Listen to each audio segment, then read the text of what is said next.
odi kan no kan Alan Wansen wo bisa no se Ghana for do na gidi se ebra Alan John Kwadwokyere Martin eko contest a one Nana Addo Dankwa Akufo-Addo eko na mampani John Adjei Kunkufo free akunya so no okotae Alan John Kwadwokyere Martin achi eno oboa no ema ne ye campaign nanso wani nku no wose saa nsem ni nyina ene no kre na ohunu ade a wode ko support Alan Kyerematen so amfa bibia ama Alan Kyerematen bia ne nka be edi no amana timi a win the election amana ye nti saa nsem no ye bosirimuka be di tro we say fallacy atitesem any bosirimuka na nkrofo eka obia ni evidence a wode be kire se ono John Adjei Kunkufo sa abre no odi na chita nyina ma Alan Kyerematen said the Alan Kyerematen be beat Nana Addo Dankwa Akufo-Addo in the contest. He's also talking about the MPP for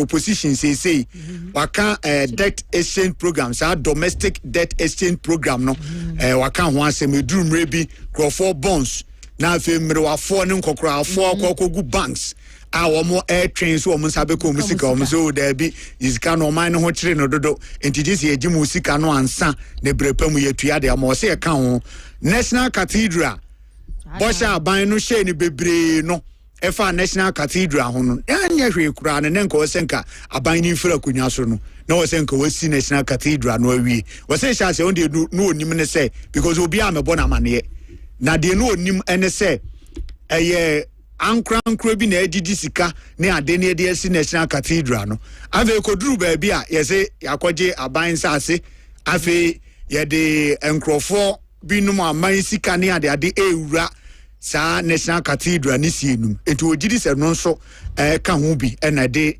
MPP for co-opposition o ne nsem na obobo so na o chese 2020 elections, MPP for lose seat bebree after winning seat bebree in 2017 election.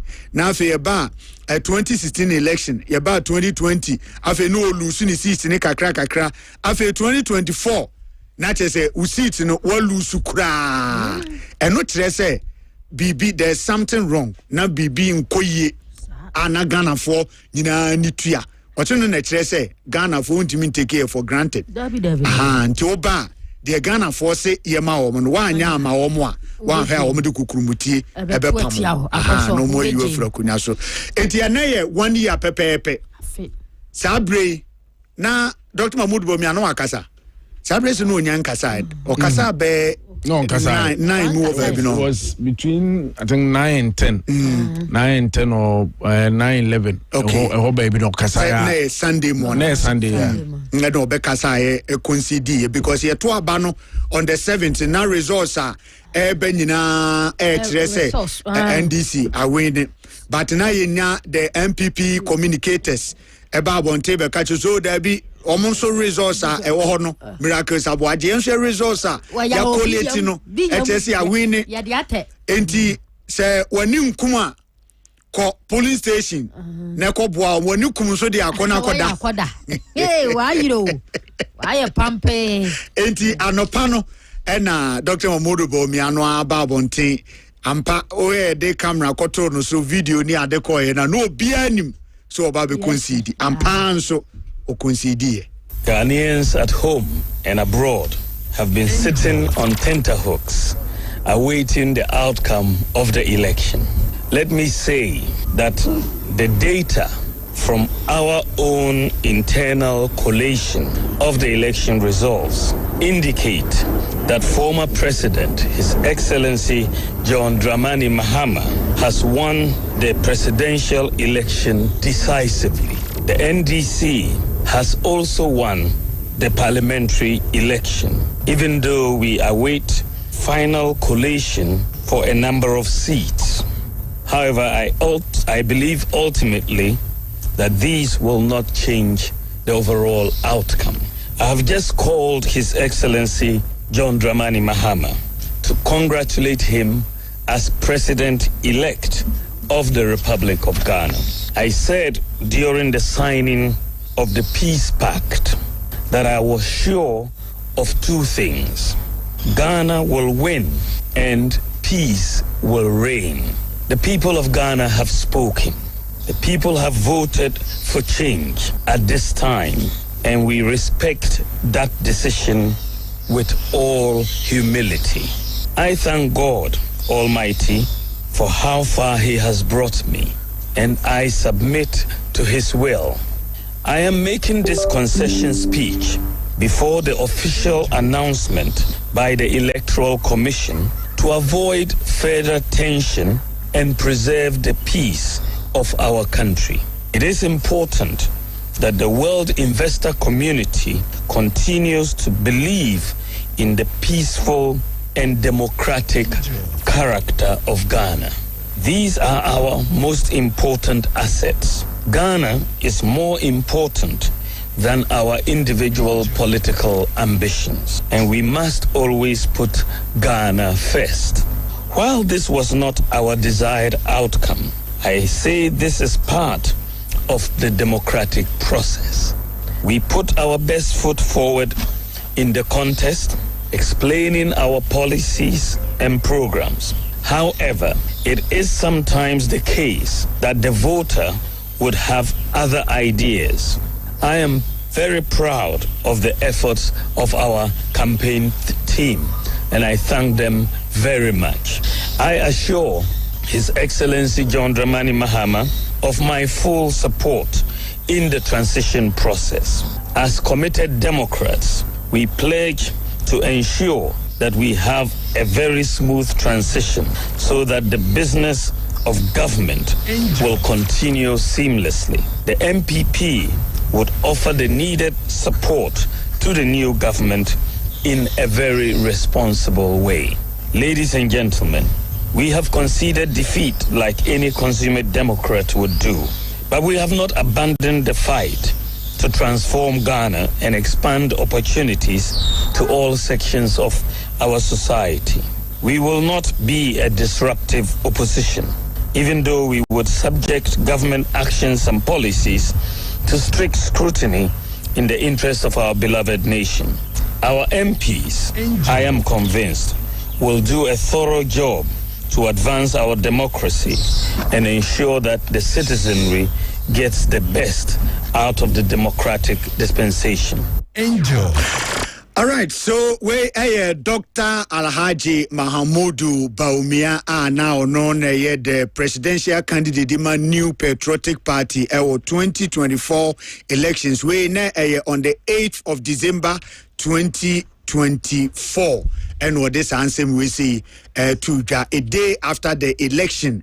Ana electoral commission kranya ma to we video na who say the party chairman and ejina ne nchen no aha and afi so ai ne wife Samira Bawumia and ejina ne nchen Anthony Kabu enso ne ejina na chi no Steven Tim our chairman on ejina ne nchen and JFK enso ne ejina chi no aha to omo ba ya na ngrofo se there we obusi ejina dua ya si die asamaba there's something there obe concede ampa no concede na aja Bawumia o ya de o kwa na ada no baby no so say o concede in term dodo ona sa da bi na sa wa also what here the light of honorable Kennedy Japan o ka so concede and term dodo ade no wo no ahwa wan say wo hwa ya wa hu say ni ebesiesie wie nti wo kan na bibia firi ho prako so ana me de won't ase ade ono atena sese ye wa hu say aban ba nto ama no nti wo ba be kasa prako na bibia firi ho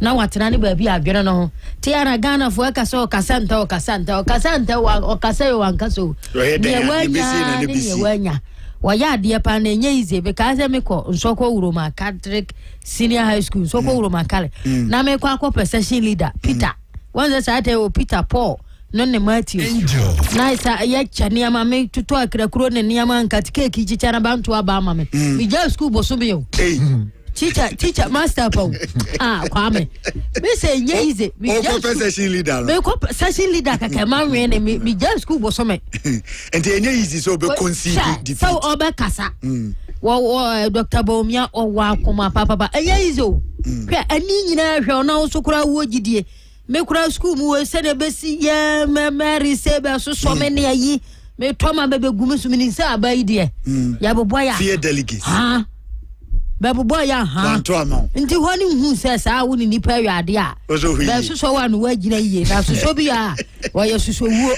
All right, so President John Dramani Mahama ewo ne ex no so no obeda Ghana fo nyina ase da ne party fo ase or say thank you Ghanaians, you believed in the promise of the resetting Ghana agenda.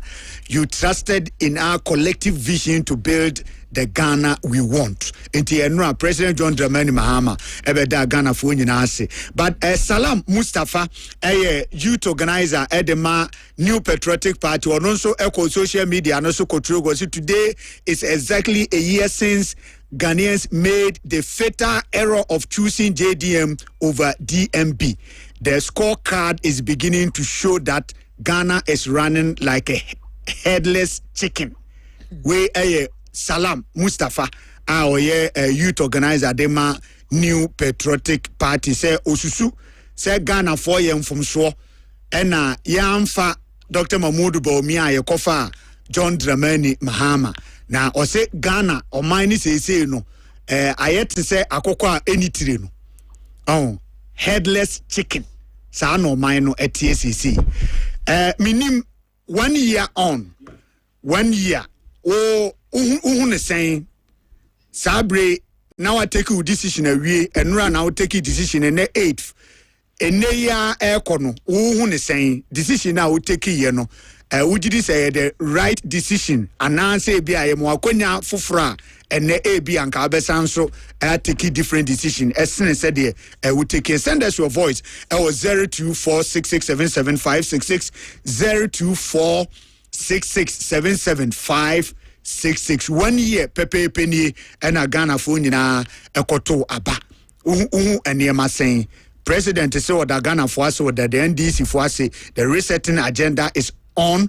The youth organizer of the New Patriotic Party, Salam Mustafa, said there be Omaino running like a headless chicken. What do you think? Send us your voice 0246677566. Kwame, I still insist, say His Excellency Dr. Alhaji Mahmoud Bawumia conceded defeat too early.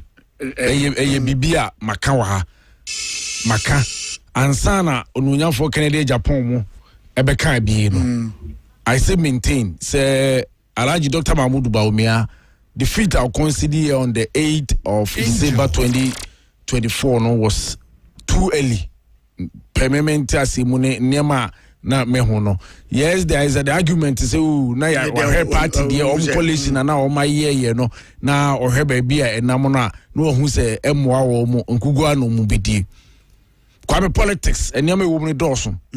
Yes, eniam e wo mu doso. Nti ebia ne say e ba ye ene from that time yes ye kwotwe pandan ho manso court no. Iti say no watali ne de no makeka boma na bibia nsi de kwan say obia there's the argument say na tension na tension ko after Dr. Mahmoud Bawumia conceded defeat and still there was tension no maybe no more can say no cry no a conceded defeat in cry na tension unti say bia nko conceding temwa bia nka be bia what is bia Kwame, this is politics for you. Yes, you heard the peace of the nation. Say, oh, mine, asumdie beba, bibia beko boko. Until I make a choice.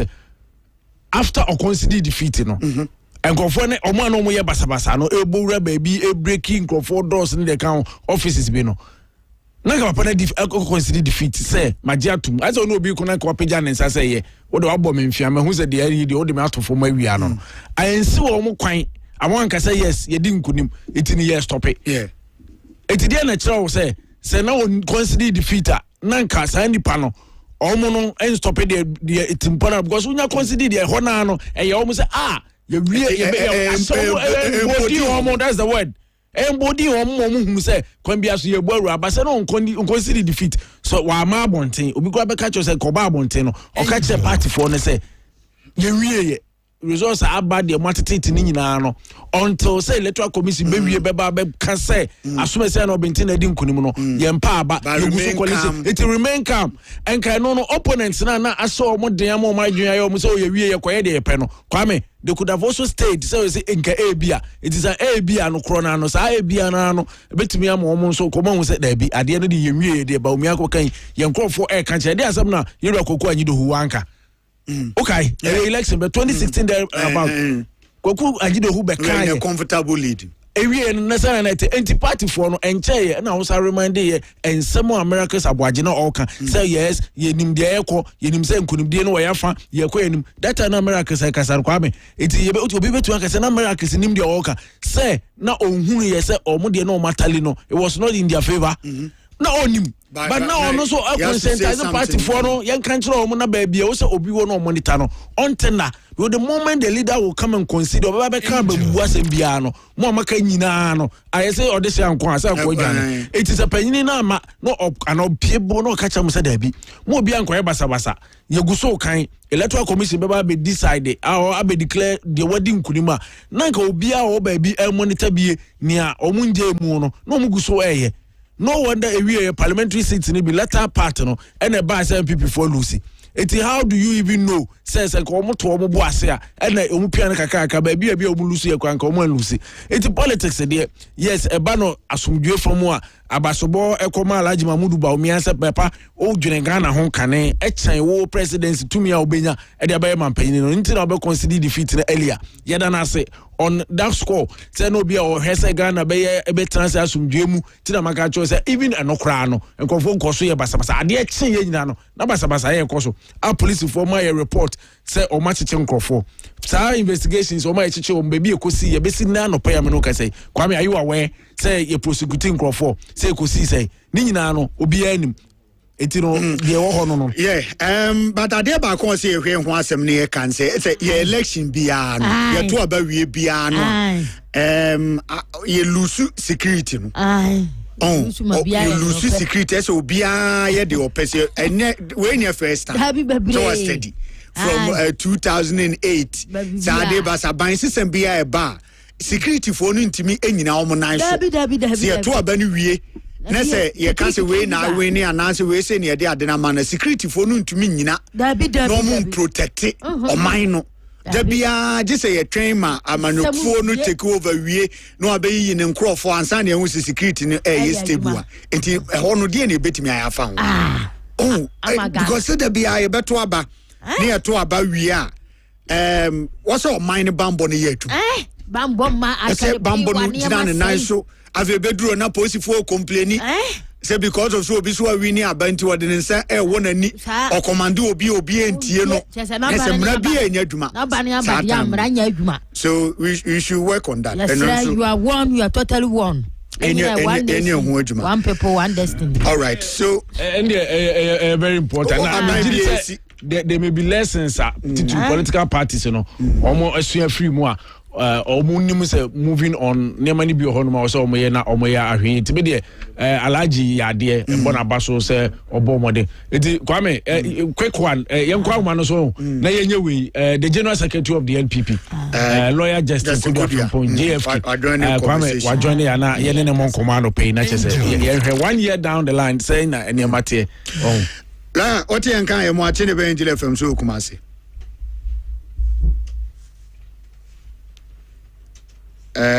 okay, so let's try say bit connecting a line in network abon komo edefrio enti lawyer Justin Kudwafo on the general secretary at the New Patriotic Party.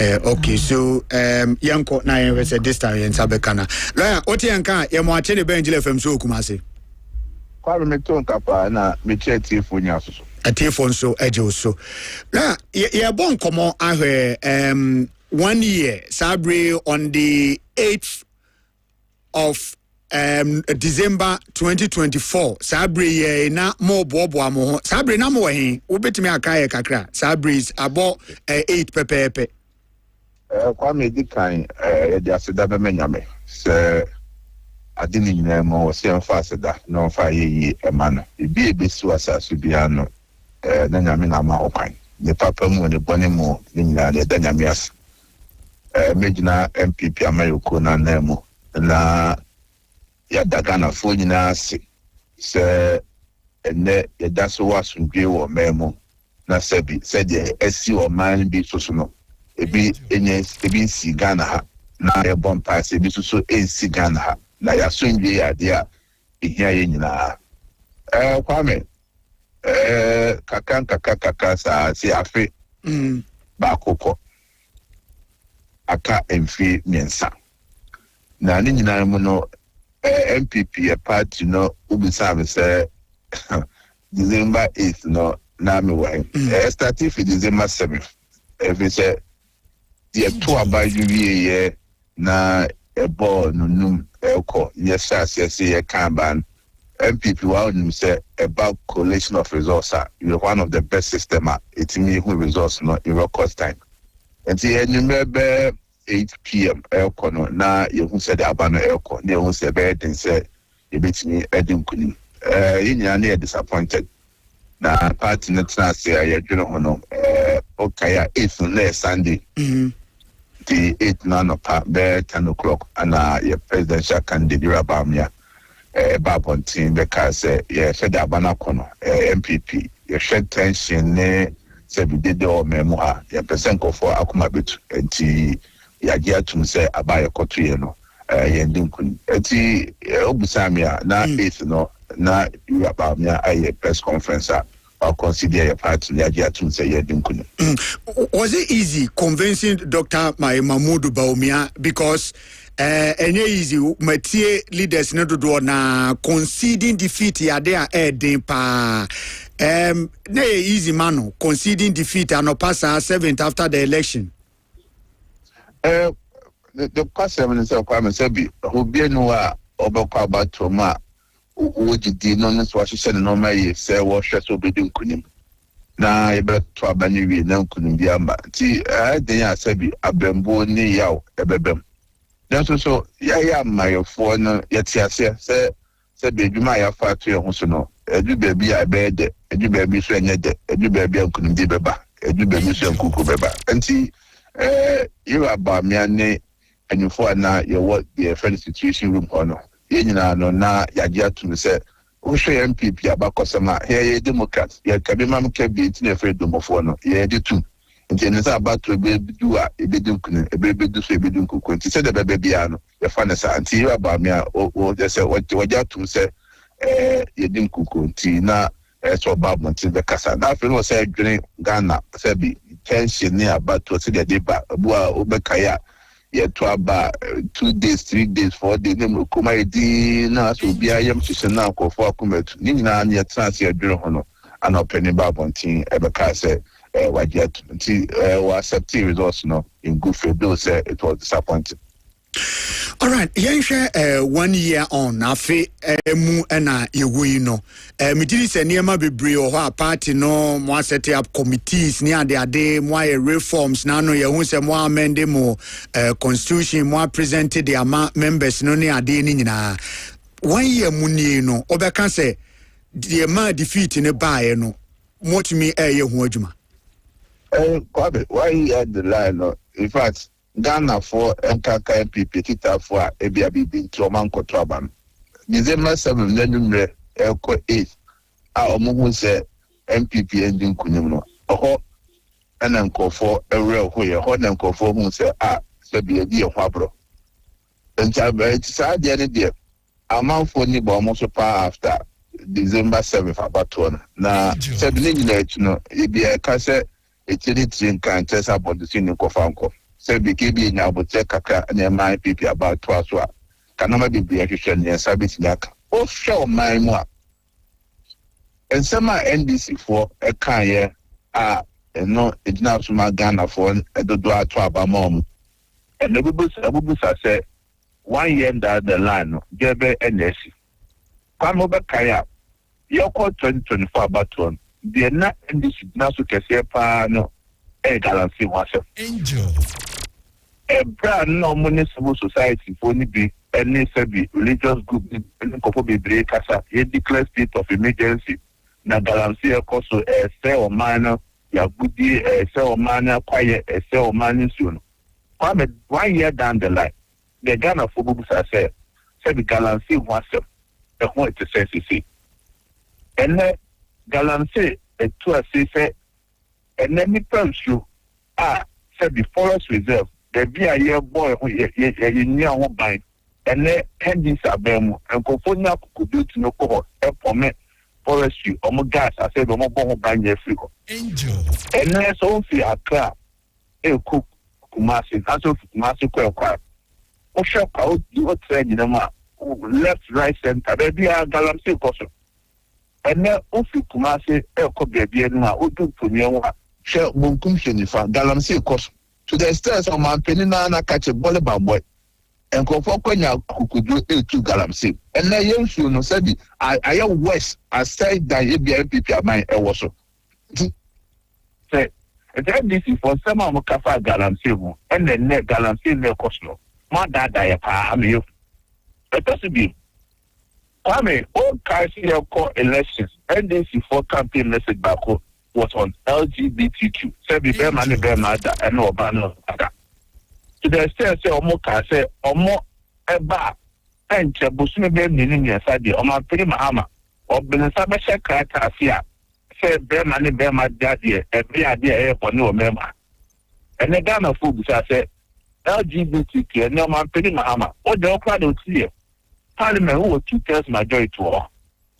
To be no person be a maybe who can be an MPP for no way.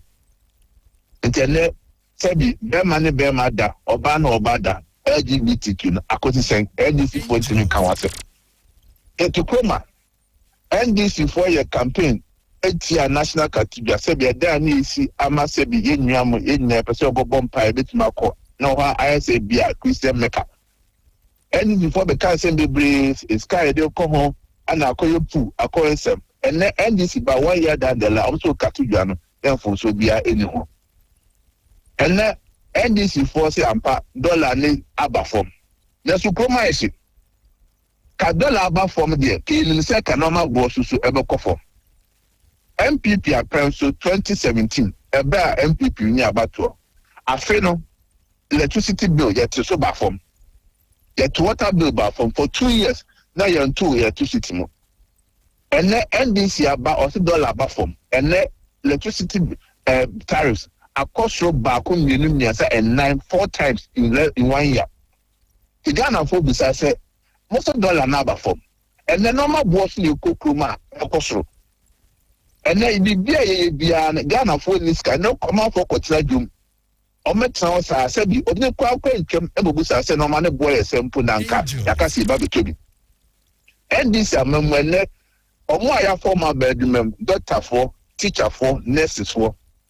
A day ya juma bosone enkono e bosone du abane entimi ntwomoka and this amemo in less than 1 year and no man penny e bra MPP America say if you say you use that's how ban use no yen kwotesa no and this amati there be the one e betima ya juma to 2028 and then abane so yi $60 million e da kotopi abra entimi teacher foka abra entimi nurses foka. And then, me know, Cassette, NDC for Amia will say, I'm a more than able, I barely about for the Chief Justice. Yeah, my mere teaching justice 1 year, Juma, or the judiciary, certain thing, a year, man. And the about way, a man took no floor. Now, said the NDC for a trap or member, Ghana for beside said, and as a papa bed pan or mucha or member. And then, me know, Cassette, judges for more member, said, Omu dia some kind of MCC. And the training to cry in the floor. Now, you're awful. And then this is who and out to the judiciary. To be Samia, 1 year down the line, I've been go. 1 year down the line, go for the woman. 1 year down the line, amount for who said NDC a ban at that time. The same Pabon near boss 3 years no enter never. Now, all to say near me party MP to more. Sabi, you know, my issue be here. Yes, I say no. And when they say, we you know my we can't win here, we can't lose here, we can't no many young. So no many in the party not so. And you see, and you see a mediocre, your map, Professor Nakupi, a dano. Young Chancy, no more change now, your better to the Kaya. You talk many the first person I'm free MP to Mbaka said normal could be said before put and a buyer and a tutor for Manco Traba. Tempo the difference see any call for the cafe band at the back no yeah I know the too much about your much moment to do. Now you know man yes you better say no my said yeah. Now me I don't know my daroma 2020 is about doma. No maybe see I know more than it may be NCB. Any kind of apart. Your party phobia said no better constituency executive that Obu no about the regional officer that Obu former member of parliament. There's a party be the your planning cow, and no, you may expand the electoral college. There's a cophone air to abanity. Yes, I will say, I dare my if you're an amateur GCC Ben your communication. MPP about them, it's near no be yes, so NBC for the propaganda name Trouble Basan in Tiniano, Nagana for Trabetia, a million years old. Certain people for me, no matter the same, I am on town. I won't say, Del Bono, as he named the constitution acquire amendment, Yano. Ya show cannot say a communication. They be very strong. Now, Emma said you open for Alpha propaganda and that and Ember. No, Catanamaya Juma, January 31st. A new president said, yet to abandon near presidential candidates. In Yana said, Fabi, the number show good and necessary here. MPP, it my about 2028 and yet to abandon them. And I'm not 1931st. You need to know maybe a party anymore. MPP will have more than 2 years, 11 months to campaign. A whole reconciliation because Ghana for the member many no Casa or more the best church of no memo. And remember what I'm a partner is here that demo. I'm a year, my day, I'm a my papa 2020. So beside 1 year down the line, said on man city. Any MPP said the internal normal there are too many and okay, all right. So looking into courses near my party, no, a co-position said Wabo Binum so the chair, minim Mijis Awati, former President John Ajikunku for Ninsem or dear to is talking about the domestic Asian program, PDS, in the National Cathedral, ne policies beer.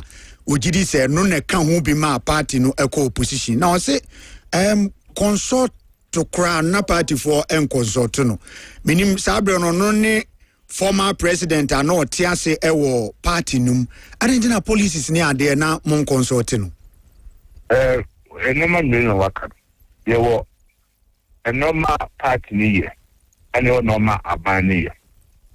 Sabi abani media we be your cabinet or a cabinet kushia margin.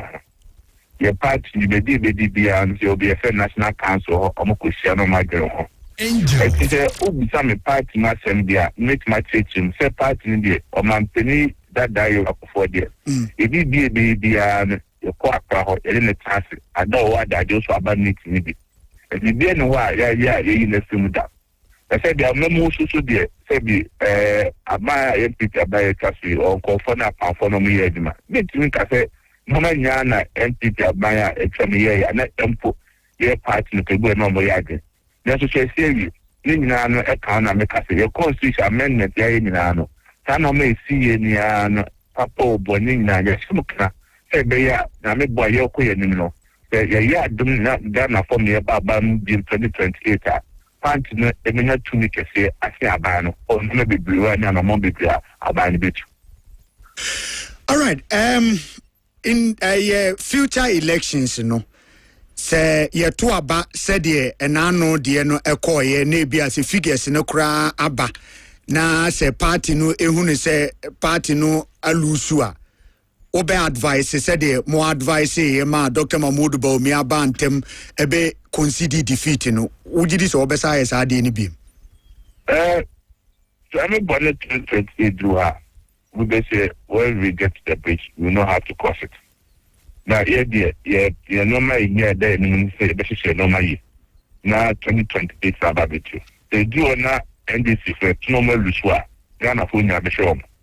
Say, MPP 2024, a country, to Muslim Muswa, the number there. Then you don't NDC, I mean, the more which you say the SHA no man, 2028, NDC for moon, and the Babu and Tiana or my drink to no magic. Okay. Finally, Ansan Major Akrama, the elections committee or more the presidential election are more to honors. Minim so fine, she say any idea about Bontini and a more mutu nina and Mijidi say, oh, yes, satisfied. So the party did not assure Monsa. say the moment you know the baby go na mo agency nam da come and say the be a Kenya no befa na so see you almost say almost share about to so there inja mo no mo net man so be to the dia here all the petition ba it be ka come say connect ba come it is so fight mo the committee no na party na you almost so mo na omo kasama for so me dis say the big Kwame Adjei obet ma from mama obet ma chichi mo aso General my no ase na yemfa wunsi ase me dis say prepare be sa bon Kwame bro nya ba ntime shi wanim say the opposition ya wana be sem kaka sa ntoni ya ga mo kikambom na de obet ma ya baby am famba I announce your Francois birthday. Yes, the regional organizer Dr. Francois Ademakom the nyamia say the see back after this few. Now, a self quania or thing, nay, a Mr. Diamond say, the video baby and an animal na said of Ben Wasi or what him out the panel so on top question on the side. And answer your man penny that I could phone so dear, Timmy minimum the other country. And I cross so and necessary a man of the shopper. Now, and then say, we see a presidential astronauts no, or this be at the few one. Now, no makasa wa dem. Neza kamo na so say the game team maybe Peter Mali. So me party no. And say national acting chairman so no. Now Benamia say what do you to say o man penda dai wakofo Adom MPP party no. Na danu be na nyansa na botse na kuma pa o ma party no the boy. Yes so acting chairman na say the 2028 could be a ban or but here to know will be no share no sampa or an MPP after there. Kaka mekan. General Edasi, Yamenka. Yene Justin Kodia Frimpong, and a bon como JFK, a lawyer, or no, a general secretary, de ma new patriotic party, or there is opposition until Christmas in Monheno. Kwame, I am more some Casa di Kakan would ye, so I say, mention Obudians and Amobomidi, as an party for Nina, party for no mate, the likes of Kwame Kwame MPP. Ene abrante baako ono so wasko woni omo ka woni nyina no JFK si de na musi track no muzo saha na mo tata no JFK si opposition mo ya we mo am permis bia na mo sort no asempa yitia wa Kwame asempa yitia send a voice my 0246677566 0246677566 Angel Rock Misha and so aseme do voice ebrewo me ya mama chi nana ya oni ikase free chronom sementim. Last year, me told my NDC, but this year, me told an kamese mesano. Based on the fact that Abanwe or buy when the government workers earning year kura. Last year, all my government workers 10%. This year, all my government workers 9% increment. Wabra indicators na so say going into next year no. Bibi anywhere say a nema bo ekofom. Nema bo kwa na ekoso. Transport fares are yes, ye cast ye reduce. You see. The Ajiani Dasoje. Bibian was some of my name, but Wakomagame workers 9%. After you have newly trainees, posted trainees or more on the ground, sir. A bima year dreamer almost 10 months, sir. But you are just 1 month's salary, and a dear more. When a bedroom for any year. Yamian, you have never about whom you be a course of my name and Cabessa Science. Kwame Bohyen, good morning. Say yes, indeed. When you have a now, here, the one say between church, son of Kwame who no ma air cost to say a few more in the 12 bar. Then Yanko Poya do you man bring my when you say the Yanko Poy BI, so man bring Yami down at the Mayeno. And one they will name or how they say a man penny for in a bar will be a shower how. Dear mom pay more money. It is taking in and say, oh man paying.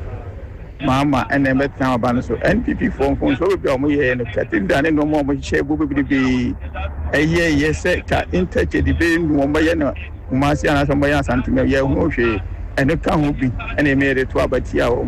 If this is Marco position, you know, a woman who say, yes, she will be alive. Bush, yes, and you so come on paying so about the Bush and 70 say.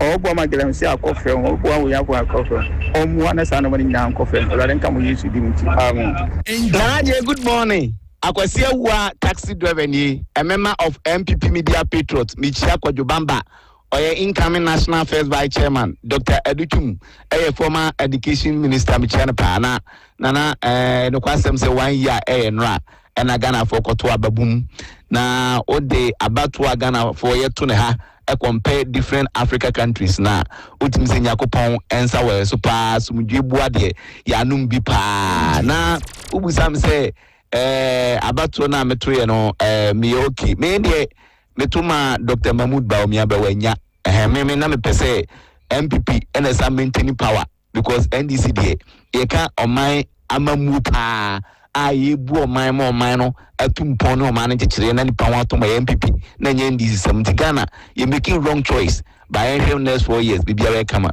good man so when the taxi driver so few and no pay it's MPP delegate for na any company for na yewra yadana se wakase yama party no na yebasre se Ghana for so bon this for so bon mada pa se $70 above from and so bon be o man no ya kwese dokuru na about 10 cedi ahotre mo man mu se no alo de mo edi mo nka se ka tell me say NDC eni mo be o mo man Ghana e ku for the say no se no alo de ba ya and they would just for so yes next year is somebody be say committee ana mo so etimusa na mo sama de na mo sa to ba and 2028 na omo na wona papa ma my God the patrol the frame asumashi we kusafiri aswasi wana bomunta campus yaso ya mishra excellency Dr. Mani Mama ya mishra international minister Alhaji wana bomunta kamubari ya mishra Ben Abdullah the best MC for Skolomompo ya mishra na nakusi original chairman na nakusi ya mishra no me asumashi me bono abaso say one still maintain to MPP4 woni kasa bia umbeka mu miama no bia to be no e momo oman no 8 years ye hu ade papa bia mo dia boa oman no NDC aba woni se NDC bitbaye Ghana for woni se NDC bitbaye ene ya to ba no atia mo 1.7 million e dia ma NDC to give the hamo the people who to be inshallah we be in opposition more than 32 years I mean 20 no do my president she don't money mama abo amagana for me any so dollar shall say but from the poor shall say but from the BI is stable omanu koyi nana kwambusho good morning Idian Kokodo controversial before kwedam chain coming more gado bo for komodi mo to for kromzu e fia be madon frefo tio papa no ma shy boss about ndi na champion chairman na kwesi asundwe chairman ena mo kama so ye duma papa pen fomo mani kon na e college na mo kama ye tawachi ka ba komi samson akwame uba kan dinkra na wanyu wa ma akwala kra na ma na injino wodi ni fo wa to amiti na we ya no wa chana mam no komi samson mo pani ku fa kasa enu krepa se agufadu ojiskana kutu katidi amrada anye enema mulusuye wakanye mabibri enokre na usu tama no ye no afutu be na ademano pani wo fie na ma kwala kwawe na nka edube ka hu wahwe amena ye sanye mo nyina wan kawe yatwa beti abo position na fe na ubeka say ene ye na men people lusuye o kaya enka boa ebikura ojaye hello Kwame, good morning. Pache Frem Nicholas, Mkase Frebo Akwa. Afimu ni na Ghana fokoto aba ma NDC winning. Media ma mto aba ma NDC because minim the difference between NPP and NDC. One eba abemwa Ghana EV kwase nye kurampo na ufunya osode wodie kakra. Nemum ye to aba ni wi ebepim sabre no offer NDC memo 50%. Ni nyina 15% ni nyina ne say Ghana for say NDC emlaso aye koto abama NDC. Nemum se adwuma o so nkomo ye no enye no so mo ye no. O ma fili Ghana na o ma san dada Ghana for. Me that's it. Angel FM, good morning. Midindi Aniaje, Mikasa Free UK. Kwame Metimu Kapa Cho, Nasena, European Timunka. Na anti Mijuchu Tumu Eba, amafo na aboa ma what they say abukali na yaw na dai meboa omoboa ma me say metime nkan na say no NDC womonya 1 year ni eto abani what I say 1 year ni eto abano me da me mo ayo 6% pe omonya ehu what I say omonya ehu ye betra mu 8 years kura nu a ye ma free education ye bibia ye correct. What I say, they say drones use on Besso Muchum. Bibia NDC MPP for Ayina on Besso Muchum. One of them said, and $1 so I must say about for me. And Tugumo.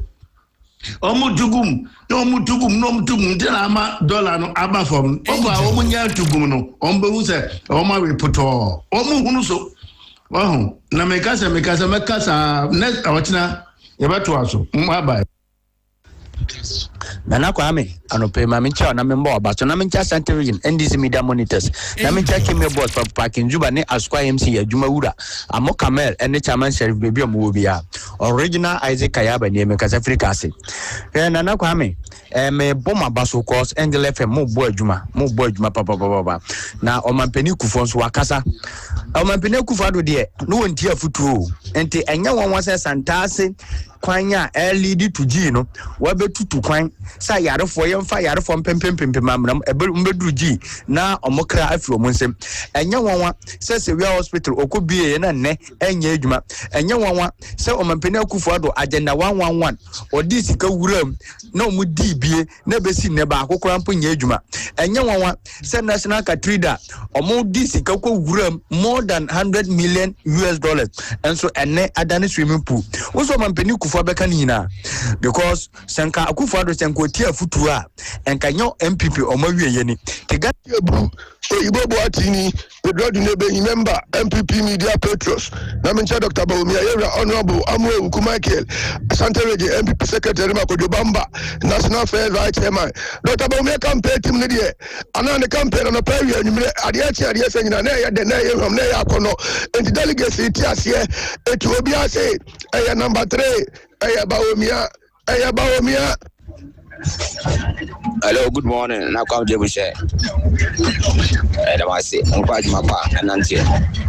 So for coffee lesson, do not from Chim Driver, so far to Barcassi. I say, me a cobber, but be out to Mamma, but you have won it. I say, who freeze and trestle, a coso flano. What trap application now? I don't talk eyes now. I can't know over been asking you come. Any brown for the enemy, say, brother, Toba and Mura. Me any do my tomb was it. I can be all war. So Smith family can go over say be able to talk eyes. Someone that said about Bob. I say Bush Kwana my we know. I say and so you would my wife. And I was all right, yenso yeda se papa panti mo amoko asuofua ne ade nyina no nyame mo bia kuma so ade emrem wonso yebeye ho adwuma no de amaye Angel Rock Misha eno so asem do voice no ebro good morning, me chair here for that TV. You know, we is any office ko kotina me do adru. I mention the chairman na kusi. Na mention Dr. Franka Makona region Mr. Opini kasi MP for man binu ku asema no ka no. E no pre MP na kunya so. Ye woni me be man pinda da na do ne Dr. Alhaji Mahmoud Bama na MP for ne ye ya na hu nya so ko we. O man ye hu chire na hu chire wo mu. O man man esu business my for so no. O mu nti obia, o mu spend o man sika obibia amfo so obia dey. Emma so ene dey ko sa mo buni ni mu. Nje be se Ghana for. Ye fam pa bon ta ba wa china shia wo dey go kwa Ghana for no. E be ba so ma ye na yakoyinim. Okay, medase papa sanso na masia hai smart friends Samadu Hotel. Aha. On say hono na ekwan no. Me nso me fa mo nso omoaye. Omoabe but aka say omu be yi anwe na fi na kwan no. Etimi aba bedem na traffic no. Enso anu etimi abrase kakra nti ye bo omo abaso. Sa urban roads for yesra ho nante. Na ho hwe ba bi amana ya. Na ho nyom fama ya. Nya se da bia be ka no. Radio so yes I want yafe into urban rules for my yes urban rules and feeder rules when you know kan ho okay when you my and me say any ma konso bo ba ku bi so e wo asanwase e wo weekend me hu say on Facebook akwatia line assemblyman no leadi mabunu na mo ankasa kutu anwea edi we level ho ma ho baby ana wo ka se ne ho sinki komu no I ma so o ma ya de na me point back here say ya memma omo responsibilities eda omo so entwen say ya me kan de no radio so answer because baby ade ne te no enye bibia na ye eda na esi na esi amim committee one is it that omo in charge omo obia man na attention ohun say kwan eti say bi onye efichi kwan bi o a main road the mosque nanim eti obia hu ye bia ye betwen say just obi tina radio so no waka nsa na omo to wana mo na sa to renche mi besi a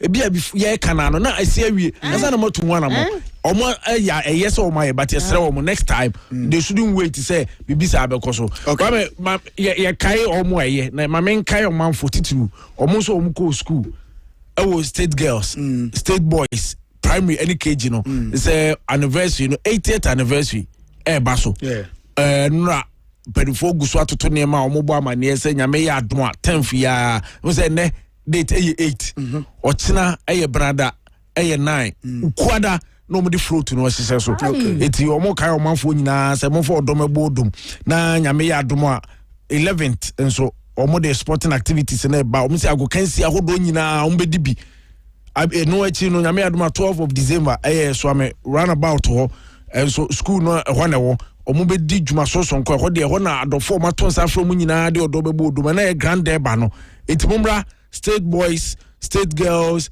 and then primary and KG yeah wo bantama ben so am run about to na mo for do bodo mo mese fa no ma nya fe a chese for mpanimfo no mo de schools na no ne o mo kira de ne ade so afo ni nyina asem mra wo fa school ni nsem titiwa bra ne fa odo ebebodo e homecoming and 80th anniversary at the state girls state boys primary and KG school momra o say bia na wo hia emwo wo mwo bia wo de beboa ana wo penchi mu bi peso to ana mo bia 0244 52 4947 0244 52 4947 na 0245 88 30 38 0245 88 30 38 na M1 Fabra na bonya ebe minim se bia na wakra niema efi China UAE Turkey Uganda na omai bi so awode ba abeton baby aye duro no niema na ebeduru na se wo ye kokwasa wa hwe abronya ni betwom na wontimi nyiye eti ene me kanfo ALS Global Shipping and Logistics amount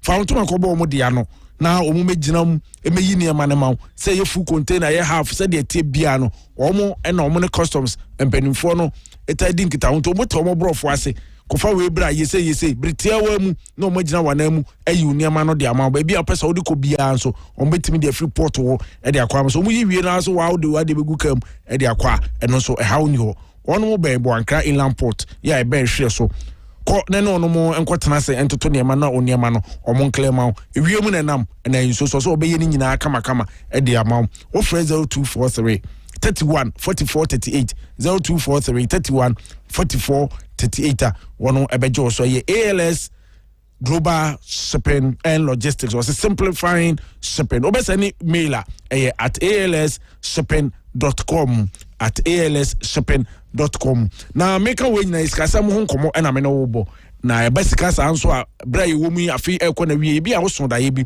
enka ati ele bosome December ne de toso enwotwe ebre kakra wo mansa na bosome akoda wie wani so ade hunu no enka ati siskasemo a fountain akobo sechi duma se Rural Bank PLC diano na onomo emwa bose bia wuhia no ode beboa wo pese ukose ankwakre makam ho abo mu yeku ani na wuhia bose a obeboa wo se enne eyia bafie na wo se musinkonya na mo ye yi na ankofo ensa ombebo no wono ba osipuno obegigini nyina ama aban djuma yoni ana ankwankwa djuma yoni emwa bia wuhia no ukwa sechiduma se Rural Bank for se waye krado ya obeboa sense no so omguso a omo eton ba ko bia 10 pesos want me antogwa no 200 Ghana cedis na wabe shareholder e wo sechiduma se Rural Bank PLC enkura batare do so ba ko e wo sechiduma se edwomu ho ebi e wo GPL2 dan e wo adwurani mu afi Kenya asen so omo ben Kenya se MA school no na anwaga dwomu so wonom ubenya wo mo ba bi etese anyinasu chichewre adidwan ho nyina no wonom abie mobilization centers a okwa obebo ase no so se mfie aduana num 45 years na sacheduma se Rural Bank aboa o manfo Fred 050 16 82 73 7 050 16 82 73 7 na onomo emwa. Bidima for back na Dr. Tamu Yaso Dr. Sebre na stroke yade ye na nanom tete. Aka ntete yade ya ho abekodan ye chi ahane ya ho. Behwa na ba tibi na ba bepekura na ba posa. Anka twade na ba atwam mienu ba atemaku atente betiniti na ba atene to na ba de aguso. Bobo bi ma onuma na ho aba o sa ne doctor. Wade na duro diabetes yade so o ha adwene pa. Sabia so se benya do ye be mana so be ma so amsere obronyan. Kwa doctor ho no nko pagam na ese ye ba breki no ye ba da ho a didi bia fine no swasa ye di ayeme mesrew ye peni ye posim ni okoduru ani nku odi fra mo no ne doctor biewuzi puise wachawo no de nsa ni fa yi no de ato benkum mu na kono na watimku hi agu ho ni otwetwema wa de bia 100% me de akro si 99 anka epe ne ni ye di ebe me na eda ho sa be ma bia se bi ono no kolaya na se de ho sanu ni wi anu nso wa ye bebre na wotu nyina afwa wo ye ba kura out of waje so ukobata sana ko horo ho ansa na wa ba 2 rounds me dabi sabe manu ntinye nsane ba prostate yade wo hawa fo ri kirabo akwa agogo doctor ya ho 0244 774282 0244 774282 Dr. Tamu Yaso o se midima fo no wa Makion restaurant yo Makion bese ye ma wache na ye misa se wo ho tese asa bi amika se oyo hoho na wo ba ya adwuma ya santimanta mu ha woni bia ba ya aduane de ama wa wo de ka kire be de number he betu dwa baba ya aduane kama pa de ama na de a show fridge wo sora na wo di wade ayo no nko adwuma nti wo ya wadwuma mu se bi amika se mpre ya wa bio store awia wo pa bibia dina wonya bi ni so a ono so be ofufuo pa ne adwene nkwane ya ho a wuramu nam ya ho adaje ni poso samo ba ayo ne kama nwan nkwane wani mire nkwane ne koto ijai nkwampia pa benkwano se ya pia ne bankuru okuro stew ya ho banku so ne terapia papa bi ya ho bayira pesie ne body apesie ne palava sauce ni nyina bi ya ho fried rice ya ho jollof ya ho pre rice so Chinese fo hu nuane woni Lebanese boga fo nya ho ba be di bro nya kitchen konjom brew he be wo bi ya ho beef stroganoff on fish gonjo ni nyina order so obese benwa bebe ne kama pa de amao makianfo be ya asokwa PIWC asokwa ECG wo ho de be ya tifra be 0244 417446 0244 417446 ana 0554 989879 Makian restaurant was a bra na bedidi adidipa. All right. Owe Makion. Makion ba wie. Na na oko. Kami ko miski choco what it can hot. Anopa bi ni mabubo wan sempre ya mu kata aba. Kata ya ho tunya miski choco hibia. Miski choco. Choco. Today can hot. Unya unsu ohia papa bi na de gu flash na ohia gu ma jai. Ni obubo wade a na ohwini mo wate. Wedi anya wa yo joho nyina obekwa kwano soronko so odo unya tea bread papa bi de boswa nebo miski strawberry papa bi so ya ho ono so de shefri jinse no kurua jaya wuyi she wonu ma wiaba oboy na wo moko abata na fo hu kofi ya hu nkotobi kwano soronko so what's a miski can hot this advertisement is proven by FDA. Bajia tumsa oye telephone number behind so. Okay. This advertisement. So Miski Choco was it can hot. And then so Honorable Yakubu Muhammad, a member of Parliament for Ahafuano Southeast, is a special guest in the studio. Una Ahafuano Southeast. Unimo. Yeah, side hoy. Sunyan kwanim ho. Enti nkrobe na Fanucha Southeast go so ya ho. David. And Totroso. The court dey so dra Ahafuna nkasa. Ahafuna no. Anu ha ya. Sania kura ye. Enti from ayi Abeswa ya asesewa. Adujama. Jama trimpolum. Ahafano South East member of Parliament. We are guest of honor. One mahada. Some chirobro fu bi se nipa ya mahada. We are guests of honor. Wabahada or a guest honor. Honor, okay. Aha. So and is a special guest. I know. Very young and talented young man. Or your Magana star, talented case. We said it was Cicero, honorable your talented guest. Tabia Heba Center, Tabia Taku was a hooray. Tabia also numbi Tabia for men.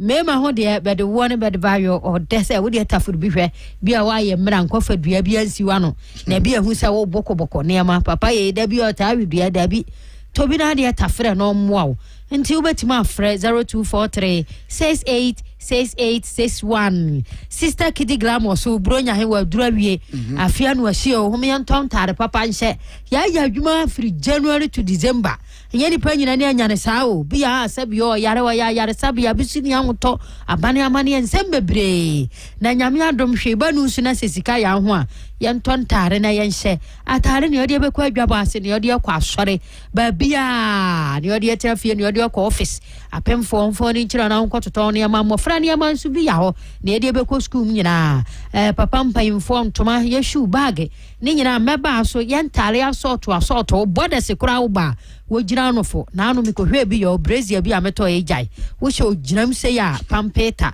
bag ebe kita one ho accessories ni nyina ba obi ba yakuma se ya hojo atenga junction ba ne chana mo be de ne hwe Fidelity Bank ho a ahensan so chana mo ho a ba ya burusan ba kum be ni be de ne hwe door master ho kuma umawura bank so ho so be ya ho ahojo number he ya ho 0245 749199 0245 749199 ahensan so 0538 333937 waya hom frɛ na ne benkasa kwano soronko so Cedar restaurant na ya joda aponche nkwane pa ni fufuo bayira pesie ni bodia pesie ni kosua stew na gare photo on therapy 106 oforu krogo azonu ihia su kasadi sie nsuo kwane ba bia bawe no hone bayanti sa wo pa order 0536 563036 0536 563036 tam heba mister obetu yade ase ama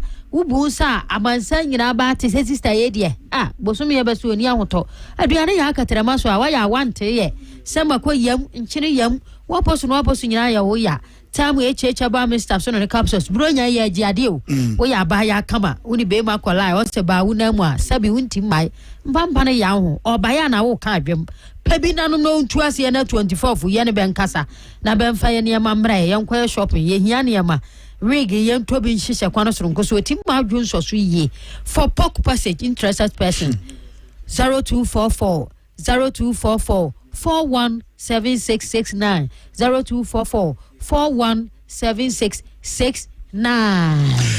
All right.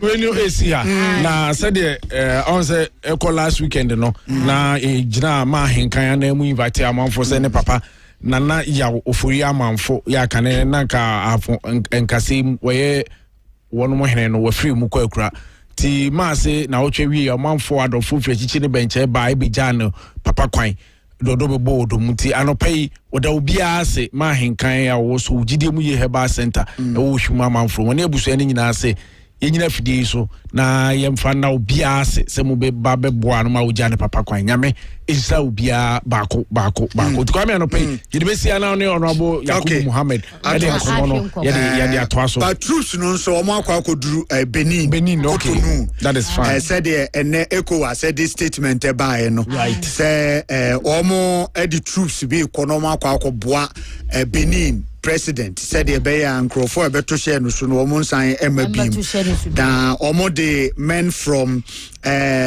Nigeria and Afis Republic of Sierra Leone and Afi Cote d'Ivoire and Ghana and Kwakoboa so eno 1 2 3 omunyina akwaduru our movesa sumdwe betimi aba e Benin se Benin dey just walking distance and ya hand to ho yia it said the Ghana was Benin for no Nigeria for no mu dey esi to omu obi akra amfre omo no decide so Kwakoboa so yapa meba CCA na yene honorable member of parliament abonkomo CCA honorable Yakubu Muhammad member of parliament ahafo ano South East constituency. Meba CCA na yene no abebo enkomo eofiase.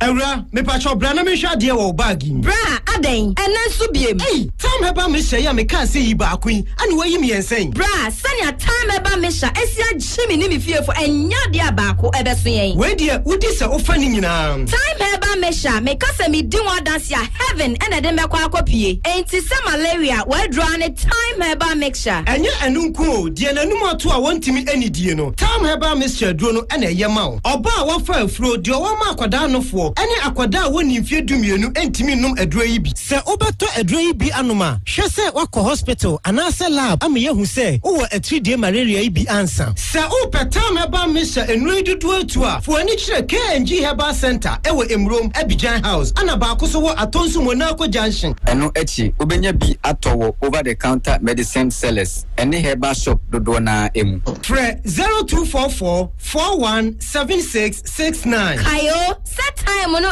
TIME time herbal mixture afi malaria fever bi adani ziba ewo munu betu akọ FDA aji ejodi enkratu yi atum. Your business can now get unlimited internet starting at only $1.99 CDs per month. What exactly does unlimited internet mean? Well, you can video conference with overseas clients as long as you want. You can send and receive emails as long as you want. Your clients will keep coming back as long as you want. Get bottomless internet for your business today with Teledata ICT starting at $1.99 CDs per month plus a 10-day money-back guarantee. Call 0302-211-299 or check out teledataict.com. Life online.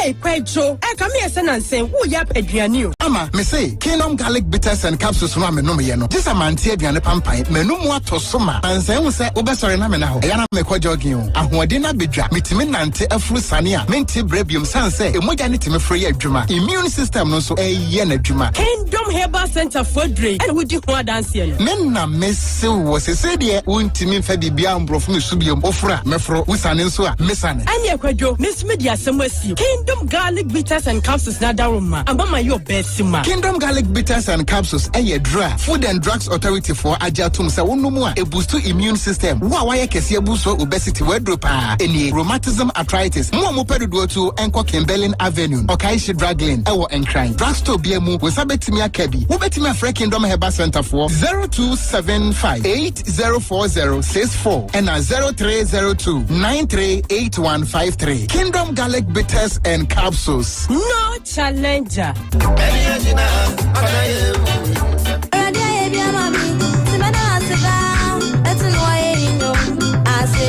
Ghana man, Santima, anymore. Yamia Moduma course, State Boys, and a bio. State Girls Primary School, Kumasi, Bantimania. Montier, no young from Pardon. School no anyam free share at your watchy. Who gray outside you for what? What's it then? And Panisia Sansa Fadio the chair. The school no one penning for none more. Or can be only say, or what I can see pa. No homecoming and a bio 80th anniversary lunch, no. Into our tone South Brothers say. When Nashan is the do what Mamina. My boss says Pempens one and call with each other Brakaba. No Mashia Amaje Edimo. Our central the actual say 80 years of basic education. The impact on students and the community. Jumedi mo this year pinegu akwem watch say sha ase nyame adomo a December openima bosome ne de to so du eyuku da sada no obesi mountains no atwe momomedi o friend float no ne ya wada so December bosome na de to so du ba ko sporting activities adisuafo ne wona wato nsafro nda hiem no di agro jumedi ne mpompon so akoso fiada December openima bosome ne de to so du mienu na obodwa kase pa na mpanimfo ekukuru dom akeke wu a wato nsafro ina hia no ato adwen kwampo obefa so na school no akoso a atotim panimfo maimo venu no State Boys Park ne so ha so no about ho o penchiremu bia fra home 0244 524947 and 0245883038 and 0249 031849. When I say that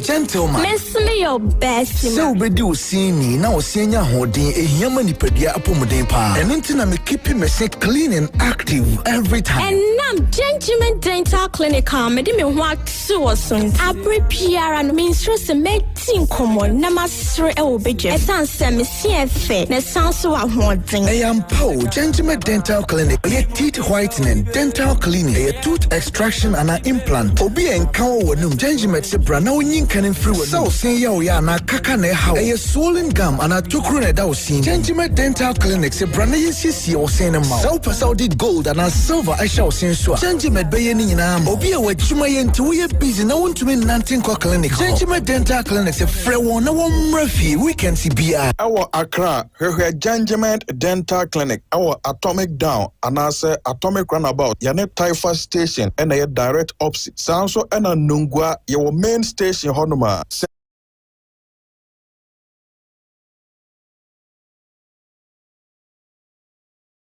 Enters its second decade. We expect this institution to deepen research and community partnerships, lead waves of medical innovation, and let Ghanaian excellence shine globally. And I have no doubt that yes, ACM can. You are a testament to this institution's vision. Your sleepless nights, countless tutorials, long hours on the wards are designed to shape more than just your minds. They aim to shape your character. As you move to the next step, to the next stage of your medical career, I remind you that the privilege of your training comes with a duty to serve.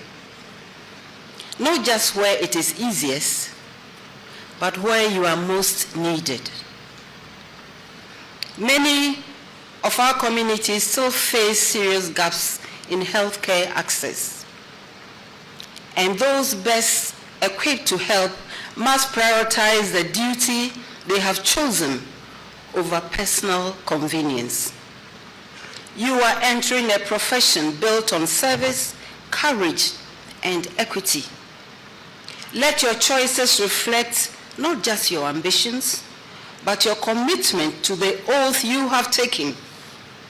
That is, to go where suffering is, to heal where healing is scarce, and to honor the trust Ghana has placed in your hands. Remember that every patient you meet deserves your respect. Treat them with empathy. Carry the AGM values of integrity, leadership, innovation, passion, community service, and heart power as your guide. As ACM enters its second decade, we expect this institution to deepen research and community partnerships, lead waves of medical innovation, and let Ghanaian excellence shine globally. And I have no doubt that yes, ACM can. You are a testament to this institution's vision. Your sleepless nights, countless tutorials, long hours on the wards are designed to shape more than just your minds. They aim to shape your character. As you move to the next step, to the next stage of your medical career, I remind you that the privilege of your training comes with a duty to serve. Not just where it is easiest, but where you are most needed. Many of our communities still face serious gaps in healthcare access. And those best equipped to help must prioritize the duty they have chosen over personal convenience. You are entering a profession built on service, courage, and equity.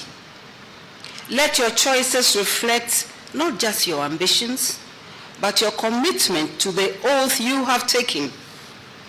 That is, to go where suffering is, to heal where healing is scarce, and to honor the trust Ghana has placed in your hands. Remember that every patient you meet deserves your respect. Treat them with empathy. Carry the AGM values of integrity, leadership, innovation, passion, community service, and heart power as your guide. As ACM enters its second decade, we expect this institution to deepen research and community partnerships, lead waves of medical innovation, and let Ghanaian excellence shine globally. And I have no doubt that yes, ACM can. You are a testament to this institution's vision. Your sleepless nights, countless tutorials, long hours on the wards are designed to shape more than just your minds. They aim to shape your character. As you move to the next step, to the next stage of your medical career, I remind you that the privilege of your training comes with a duty to serve. Not just where it is easiest, but where you are most needed. Many of our communities still face serious gaps in healthcare access.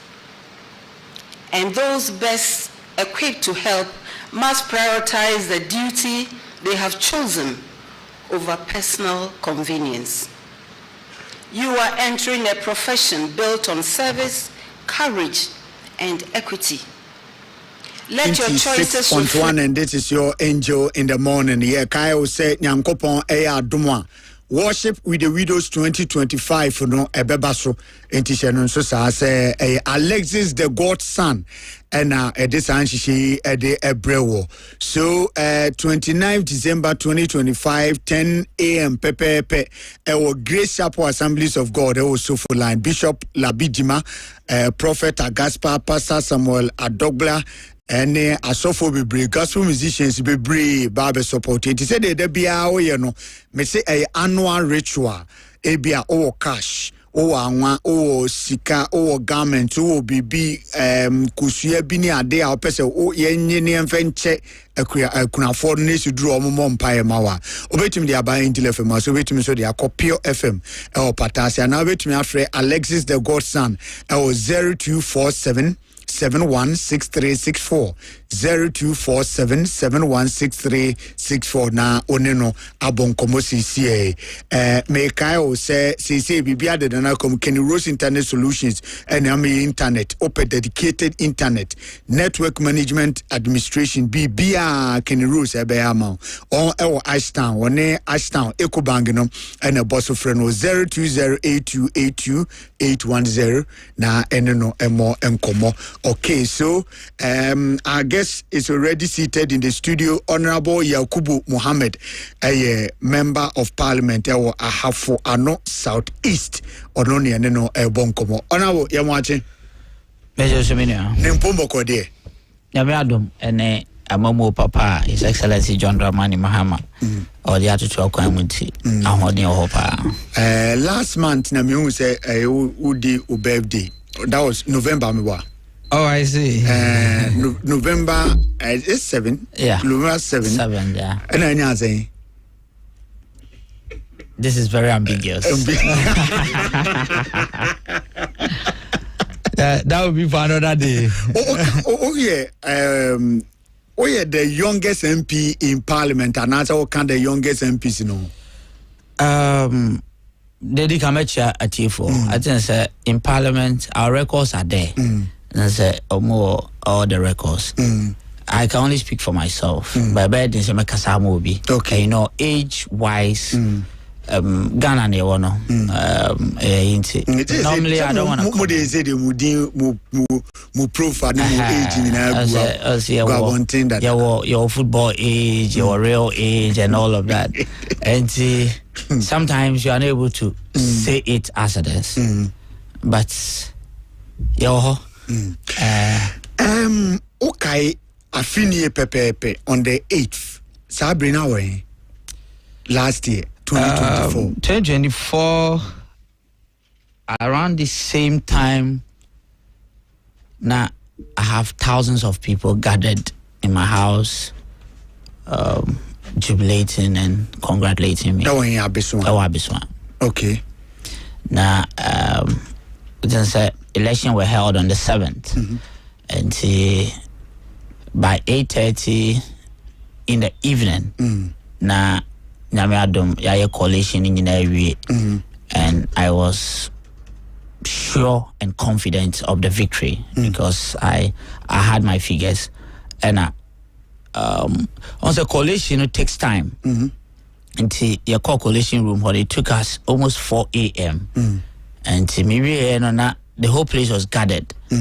They took me all over. I have to go around, and in fact, it's one of the most joyful moments of my life. Contest no muno na unim say say na ebiwe because seat na MPP seat on abo double atnasoa for so many years. So we say any power no call contest no so afi na aba contest no for honorable achi. Yeah. Our rafina no so aba system no foforo. After the election you got 15,609 votes representing 52.45%, and New Patriotic Party Frederick Echinya 14,152 votes. I just beating about 1,500 votes. Yeah. Then Juma Ben our year no constituency will win this election. Minya to set up the kind no my chair for ne atiefo nyina na ma sign achia have one southeast for nyina. The ten say oba have one southeast I think say from 96 about from 92 yet yan twaba NDC from Kwanako Parliament from 96. It's been for the MPP. Now the Amemi Hukakran said they were taking the people for granted. On say Nipani be did 2 minutes of who say oh manya 2 minutes and see men found Nipano the bottom na ohwe. And you want to be seen say this routine now on his Kenny or meanwhile na ye Europe fi set sikani a man for Nidia. And before some maybe drew my district, no, who said no. I won't take here for granted because our district now from 92, your district capital cross you need district hospital. Adujama. You need district hospital. Now say police station our district number 1, Opoku Krum, and this police station there were only 5 men in it. Or no neighbor a whole district. Na minua 5 men in security wise no dear oba obema a man. But you minimum say the officer including 2 females and 2 males and the whole district. You see our MPO. The people are able to start a police station, and for so many years they were not able to help. Say Bibiano. Menya, district din crass who say social amenities koso. They said the oba Kumasi and cry. Who they say and boom say yeah bia adie bia ebema you to cry ni aje. I found how it is. It was just a dormant district edaho. It's the amount for who say no. This is not what we want. And I mean so me obia I'm a local person. Me taking me pride from the fact that district num na free. Ehoni awo me. Enti me mani je ho chain baby wo wiase. O de me kotena America. Na o ma me wiase sika nyina. Me ba beso. Because ehona me ba me feel at home. Ehona me hu ni say no, these people are the real people omo hiamwa. Enti me be the MP. for 1 month, I can't 1 month, exactly 1 year. Every 2 weeks, maximum about the street. If you cry back, I want to say driving, I'm driving for 6 hours. Say yes, I'm a 2 hour bridge, and I'm a gun and quadia. Meba. For some time now, I say every week, meba. Because, say, we a leader, Nase, why man for whom here. Now, one ben or 1 tea almost sentimental. As only ready say obesom. And me feel say a kahontina, my man for Edimaba. Okay. All right. Me share you has top 15 best performing members of Parliament of Ghana who are 40 years and below in the year 2025. Udin Edikan, Honorable Muhammad Yakubu Ahafuano Southeast. Now, Omo Bobo projects was a construction of 2 astroturfs, sporting facilities, advocacy for road safety improvement, speed bumps, and then pedestrian safety. Proposed establishment of agro processing facility, that's a tomato factory.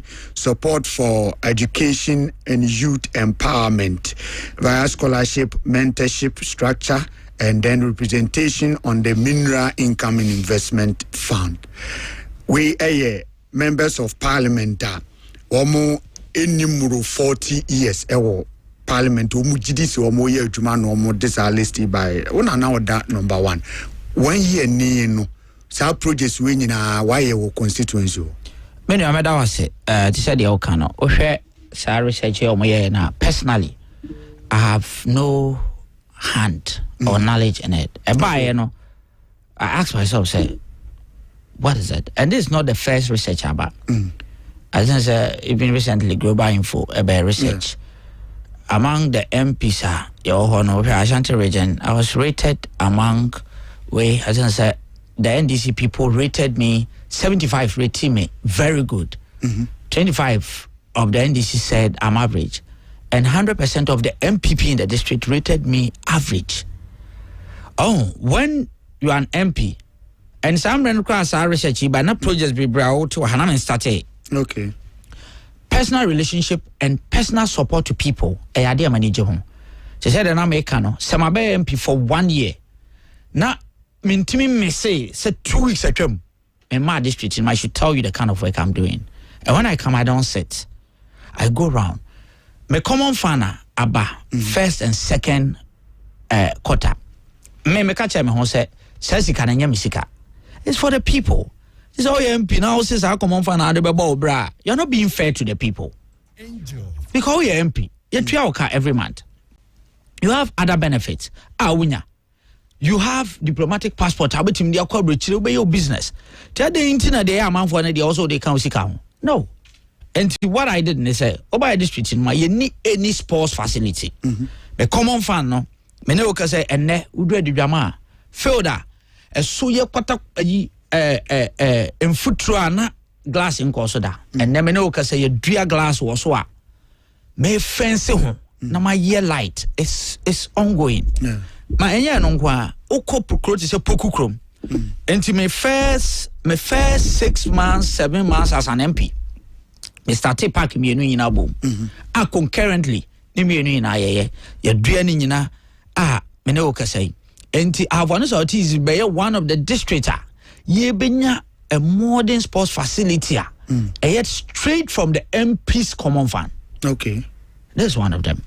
My year my support to a lot of schools. Maybe the MP. Now me find the crowd my go higher, see a dance pa, a dance bubu, and all of that. My donations be brave. And a scholarship na ye cano. I had I'm passionate about it. Because once out is education. People are struggling to go. But I say, yeah, you're one of the deprived. And to go okra sikasem edding. Me buffy every 2 weeks because I want to help people. And whenever I come, I prepare myself. And to be Baba MP and me person me co schools I support. These are things we do. Ya kwai a major I am one of the MPs. Personally, I have gone with the feeder roads to the district. We go directly, we take coordinates, and every because ya kwan no se yentimi anya ebe ha me do me krom abeso yeah there was a road from the main road to down there me no ka say ne ya gunu kota yeah under my initiative because me be MP no me first request I me throw emeki was about that road and I thank God road minister were very good. Rabu Abuja is one of the ministers. In fact, Betimaka said, J.M. Kasano was a visionary because an appointment away so far. No, when I sit in parliament and I see these ministers, me who say no, they are up to tax. When you approach them with an issue, the kind of energy crowd with the any response of the man is good because as a young parliamentarian, so minister me ba now turning me away. It means that you are not willing to help the government. Yeah. And that is one thing I mean who be that. Anytime I take an issue up, they are always able to support me. And now Babi son kwanya yagu. Uku kroti sabrunum abofo kwan. It's one road that a dama come and the road minister has given us assurance. They are taking all the coordinates. I've honest out is need even a single town roads. The only one you walk which is not even complete. Me godfather, Honorable Chris Body Mensa, 2016, obey a candidate. Now His Excellency John Dramani Mahama, president. No, it me ye. Okopoku Kroma, your friend Chris Street. Sam Renona or Sam Hema ye from Poku Krom to Ashirwam Road. Yeah, Minua Echi, I'm in the election in Krom. Na Quine, NDC, and ye Emano. I assign ye from Ashirwam, a course Sabrunum, as an from Sabrunum to Farmai. Tia Nemenoka say, Acquire, aye, a Hawa, Yaminti, the assurance has been given. Adibi also be, and I'm very confident and optimistic that all this road will be fixed. Okay, you know, February, no, our parliament, we saw Kasa all requesting for speed ramps near the Adewo Kwano, so Kwan Metai Fasopa, minimum or Yabayama. The attorney said, okay, no, those requests are me, no, a Kwano contractor was to see our oil. Okay. Now, Udu Nyame betre edi kwa beswa onya enwie. And the information I mean I say yama contractor no enwie and that they've even awarded another contract to somebody at OBS as speed ramps no. Okay. And for now as an MP no the my say your towns no be ho it's so risky.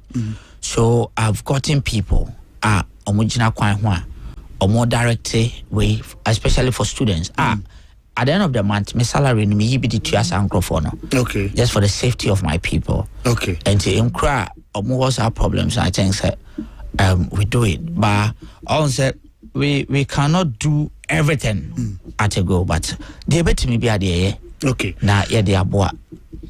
Yeah, a member of the sanitation committee and as a budget committee, right? But Mami Umra so environment so Galamsey Umpatemo a Kwambe now first or deal with the Galamsey menace. Many Amedase Galamsey Asema Wabosono a idea if you say a national problem. Now Oba have one as autista before me be MP no not district no metimaka say across the length and breadth of the district during the era of the MPP. Omama Kwine ama omo to district no all over. Galamsey. Ansana obey. Ansana me be MP. If you check on records from Asempane Eko Kami Kroma Biswa, there was no way Omunya Galamsey also. A Adiana Eko so rampant. Menua maybe MP no. What's more somebody will come.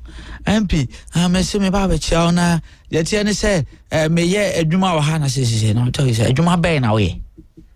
Eduma ya say eduma bay. Say mine ya I'm so okay into but chame as time minerals commission boss me be nkrata ma wa na asade. Yet you say abanda da no na mo ho no na ye wo enhihye and I will tell you point blank. Say papa, I'm the last person also on me discuss this way. because Saba dada no mama ukwan a wasai asase ni na no amanfo na ati kro no no e benefit be no manya menu me first degree me earth science I have knowledge in geology menim effecta e wo because nsuo na wa asase ase no aquifer na da ho na nsuo no gum no the more na who use na so te as was nsuo gu ankrem quantity na nyame e de amaye no the more you use because it is here tracing na ya say a surface water ni nyina wie and automatic underground no because the more surface in say no there will be so much demand on underground here no why it me fato me house in fact may one member of parliament may start a chi nipa arrest you omo e Galamsey site. Me ankasa I go to the police and I tell them say matese Galamsey koso ha mon ko chi omo and they go. I receive threats. Waba be DMP 4 years besa drew and I tell them so 4 years you do now have one artist for say Galamsey na me ko and you want to mama I'm okay. But I know very well say Avanos artists for are not happy with the Galamsey until they will not vote against me because I'm fighting Galamsey. You can check on records. Go to the police stations. Go to the Minerals Commission. And me operation apart from me friend Minerals Commission. Now my friend they are always part. No chi nipa no. And I come. Ade ba kwa me behu ye ne say ochi omo they will come and plead. They will come with all the people are offering we ase. Oye nipa. But masan wade ba ko che Galamsey ni ene o che ne chena o che ne chi ono abesesa ne na ko and that was my own way me de echichi wo mo anti am one person Galamsey form pemasem you can send your men so mombra enti achire na me DC so be dey president boni din and in fact metna fidie so na mabom DC abaso because papa ne ba ye no is one person Galamsey look recently cried here what to me take what drew kwan ho a obehu say you know ono akọ police station ono akra de ono akọ site honorable Yamba Nelson Ibrahim yeah okay menua because him one thing about Galamsey for ne say anajo na wada 2 a.m. no samre no mo de omo machine no ewra ho o MP o ten cry o DC o betena office so obi anhu a meka nkyere no aya ebe ha dwene so this time what we've decided and say ya pay boys are omonam ehwehwea just to know say you are so we are na afre commander the ebro yeso ewo ho no there were times in fact me traffic days na maka we are people are sebi nipa we nim say we oben or your party background I've received series of threats. Fight. When I was say Baba Galamsey, yo 4 years bedroom. You better gather sikania the be ye compare tiao. We have the money. It's okay. Say Galamsey now the benya sika Baba compare tiamia. At least when I also go to the people, I'll be able to tell them why you hate me. Because me ko campaign no. Manyi sika Galamsey ni bia hoda. Me trafidiation America. Ne bi deba. You know, once it's a mining district, they will always make their way. But me sitting here, na minim baby me free. Na minim die nyame de ahye me mu no. Me feel say wo sika no ntimi be bribe me. Ntimi Galamsey ni oba me ho a I'm able to speak my mind. Me come adwena kyerɛw. Mapa mo. And ade American, enye sa video so keke. Mo ya media men. Mo betima head up pekwan bi so ayedai. Akọ this minus war. Abusa. And this thing that is happening, and oba have Southeast. Fine, they have their way. They are Najo 12. My dad is here. They will have their way. Ometima Kura Kronum. Ome fine no mu. And on say mine in yadi they did say doma or the akoshe forest. Out. To onu nya timi de na excavator no dru ho a. Obi wetima ya mine wa ha say nye se wodi wani na behu a. You will not even know. Okay. And omu way. ɔfa kwan na kɔwura mu a na wapɛpa n'akyi to who said bra for room who cry because se excavator non esse no emfa so enti wo de low bed ene de kɔ to onya wura mu wie na oba omo wo we bi a omo ye kwan ne se che we wo kra wo hu se bibia ba but trust me minua de wo se nipa ye bia de ye but me ade ba akwa metena fidie so aka ne say mine na ye stopping no His Excellency John Dramani Mahama Angel FM me pese mo carry ade we me feel say cooperative mining His Excellency say odeba no I think this is the time as a member of parliament in my own view coming from a districtor mining air cost ho no me feel say see wetimi to illegal mining asia I'll just see a alternative mining at the maomo okay because minua say am pe alternative mining na ye dege amena bia yanka se besa tom me certified mining na me hu say illegal miners the kind of entuoni asekan yakuta omo no even our military don't have it okay your military they don't have those guys omunni sa tuo de and akwode na mayen ne da ye ho mayen tra ha ne da ye ho say ye see ye ko illegal mining na minua en ye yempe alternative ema omo alternative no ene the cooperative miner His Excellency John Dramani Mahama odiaba enti enne mesre minister for lands and natural resources say cooperative mining no emre dru say you start initiative because look these guys don't have work to do ejuma bi eni omo and my fear is that now saying many DC yeko program e wo kro bi e fro ho ekwaye wo bokruwa now God being so good you drew bonsu bokruwa junction ho no and I'm chief amam for afro o pick up no enti yanko fa sabronum me when I'm say even for security reasons I don't think say you good say be sign afaha yanko faha me no onim say you kofa how you should the other way no ade a chen yete ye ne say kwan na nanka ye kofa so no there was robbery there enti me busa me ho say ene say samrantie we nyina ntuo bebrebe we kuta wo mu say ye say ya pam wo mo afiri eho ye the force apam wo mo because MP che DC che o ma you frustrated o ma ba street no so what will happen to me and you wa manituo obetimi dia ye bibia ama na adwuma ode ye no wo se adwuma no mane o mane ye to obepe kwan bi obefa so obedidi so you think fighting galamsey no so ema robbery sem no kosoro e wo constituency o onim fighting galamsey no for now ema robbery in kosoro but the future effect when we are finally done na you say yatima stop it galamsey without an alternative then these guns will come after people because nipa no comedy no o man adwuma e de no be intermediate de me sreni say cooperative mining no e was etimi baso animonimu ya because onim se cooperative mining no e baso a all these miners you betima group yo mo because you cooperative it is a nipa be 5-10 e galamsey e wo me district na enne ye de matena say abusua His Excellency John Dramani Mahama. As I see a more say no ni nsuo anyway na more say no or the alternative aba.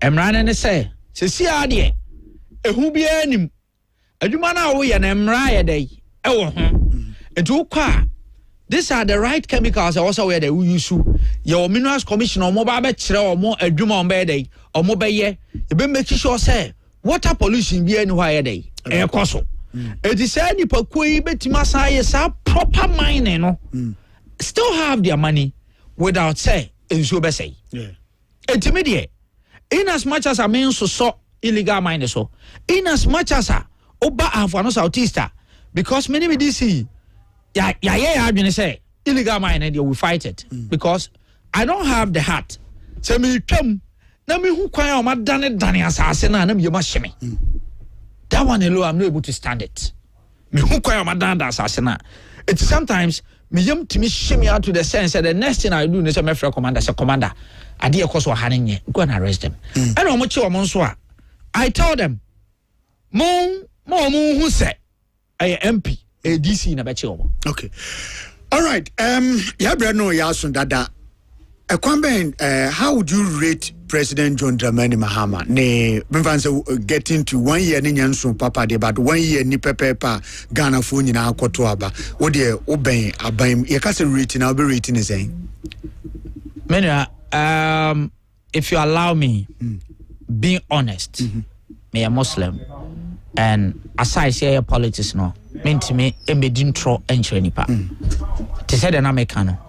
His Excellency John Dramani Mahama was president da from 2012 to 2016, and I was president from 2024 I'll be 2028. If you allow me to rate him honestly, irrespective of political difference, any BBR, may rate him on a 99.999%. 99.999%. A margin of error, and 0.1 now.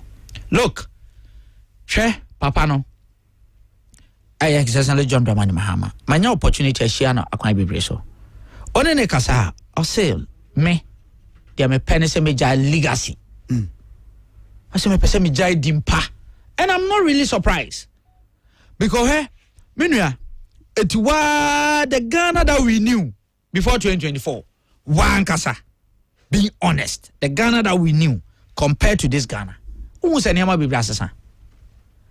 His Excellency John Dramani Mahama be president. Though na me a campaigner, me so any be, but me personally, I never believe say the prices of goods and services bet my perform. Now me feel say the best that will happen is be stable. It is a Kauko market. Now see a ton oil 1,000 Ghana cedis. His Excellency ba instead of saying KMPP are paying so at the HM corner do 1,002, 1,003, 1,004 anyway no. Now me no say it can come down.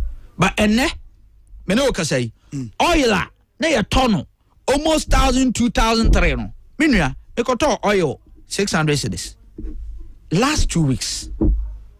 Emoa na me nim say emoa ya ton 1,000, 1,002 no. Me ko to almost 700 cedis. The same bag, the same quantity and the same quality. Minua, before yeah, buy mono, meba. Na me ho dollars kakra. Tia da me ho. Na dollar. On say at a point na dollar ye one idea business venture ba ko pa no. Because oton na idea be china akosro bebre. Minua me ko $1 almost 17 cedis. No the business. And I am a ka.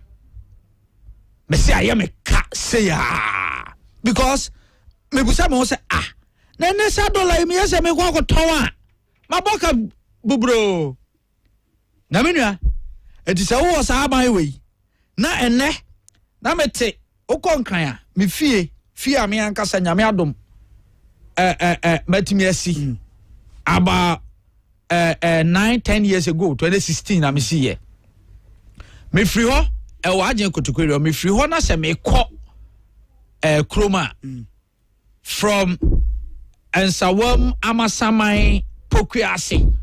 It me dibe 2 hours ho. Na side the 2 hours no. A kwine no so bad in such a way say one way you cry obemuni ahwe. And then His Excellency John Dramani Mahama in less than a year. Menu am timi fa kwine way so with a speed. Because a baby buyer contractor no sika kra on farmer no.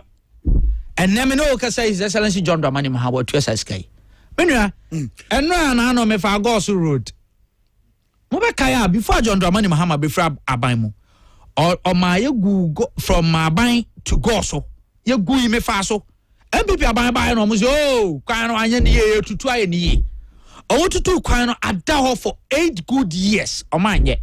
Enne ukodu kwan so His Excellency John Dramani Mahama me fa so na no. O mo ye kwan no. Na nya me wawa. Because if you have a former minister for roads, no what to me sorry or parliament, no what say. A choir Eastern Corridor Road, a choir the akon off no way no. Sebi. Ni penny ho. And ye choir ma or more in ye ya. Minua one cancer. Honorable Asenso Boache. So, Osini Penny was say, on said there was a timer, road minister by parliament. Now all making indication of acquire mobile to know Kamwenchi Road, no Kakwaya, a decor north, no western region, no Kawi. Oh, sorry, it's a public record. I remember say he said Yama attention Emra the Kumasi. I don't know dear reference me boy. Said the Kumasi the Accra road, you know. We did this also my attention ekoso. Good. And minister on about Buja Council no person or sa other way now wabo no woman so deserve so woman so nya kwan bi. Okay. And then he came to justify and no reason tia or cancer but he thinks that this is a critical that they so on records. Aside your king, he stood on the floor of parliament. Army, Metihobi, and was saying, how can you construct road to places where there are no human beings? And this is on record.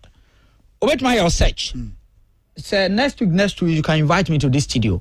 If you get the video and it happens that he didn't say it, I'll be here to tell the whole nation, say, man cannot cry. Okay. This is on record. Or say, why are we constructing roads at places where there are no human beings? Nemom, baby and nipa wo eye Kumasi and Accra. So the rest of the 14 regions, they are not human beings. And if you have such a person being a minister, I'm not really shocked what we saw. And this is why I think that His Excellency John Dramani Mahama was a very visionary. Okay. And he's a man for the nation at the moment and the right person to lead Ghana. And I have no doubt, say he will lead us to the right place. Honorable, yeah, that's it. Sene Obaye.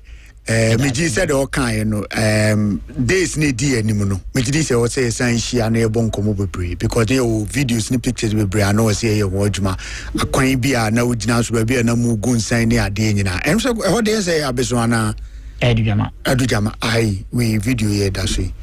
Adujama, okay. Adujama Henena. Okay. And no, a park na. I okay. So, Yabesa, I know that time, yes, I'm sweating. Medasiminia, Madame so, and your mobile Juma. It does. Na Machia, me constituency for you na, me DC, Machiana pa. On say, Sebi, ye Jumana Edino, or ye MP. Na, unya DC ya, Sebi, why you ready so by your Juma, and my old MP no crowd Juma day. AM Re. Eti Adjuma is DC Ibrahim Yamba Nelson. Or Bo Ewo Ahafwano South East no. Metina Fidiation of Bonabaso. Okay. Na Mada His Excellency John Dramani Mahama say Oboni Din because Papa no buy no before say Obo Adjuma. Supporter or dema any the kind of any part we can't do everything. But I know say leadership be and Kabum Ewo Montemono. I did be no person watch you want me achieve. Okay. Now, Madam, constituency executives in now what say the branch executives. Mechia me mame. Na machia a bushafuni na mechia obi biara ahem for you tell have one south east and be our team in Casa Sambi. Mechia be a medal must say. Okay. Any support or my cost of dear mammy. I must make sure mobile say. As the member of parliament and a member of Monsa NC for that. And put to baby will be a back ready about. Now for the southeast, a betumpon, I said Dubai. All right, UDS wants to show much. Hey, Major was UDS, Mena, Nami 10 vice president, Miss president. Okay, my student politics. My student politics. Me Dalmasi, I think, sir. I love them. I love them. Okay. Yes, that's see from Honorable Yakubu Muhammad, a member of parliament or Ahafwano Southeast, and then no bon come in the studio. From Nana Kwame Adjei Bohyen. Good morning. Sports is next.